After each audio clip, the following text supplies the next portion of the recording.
Mimi harusi yangu na ya ubunifu kidogo, ina creativity. Lazima ujue kujitofautisha, to distinguish.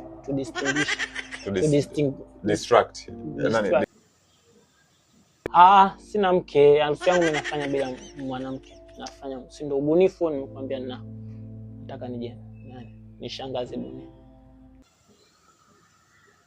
Nafanya harusi bila mke mimi, napambana tu mwenye jeshi la mtu mmoja. Superman. Nipo sahihi, I'm well known in brain. Afu kumbe ana akili. Yaani mimi nialisha harusi yangu kisa mwanamke. Yaani niacha kufanya sherehe yangu mimi kisa mwanamke jamani. Wewe unaendekeza mambo yatakuwa affect hayo, na hizo ni tamaa. Lakini siwezi nikashindwa kufanya harusi yangu kisa mwanamke. I'm very focused. Si ndio ubunifu, kwani lazima mbona nashindwa kuwa mbunifu? Mimi nakupa kazi, najua ni MC ambaye utakuwa unaelewa maana creativity. Lakini naona kama haueleweki. Hiyo ni creativity yangu, mimi ni ubunifu wangu, nimekuja nao, mimi nafanya mwenyewe. Sasa unaingia na nani ukumbini? Na mimi.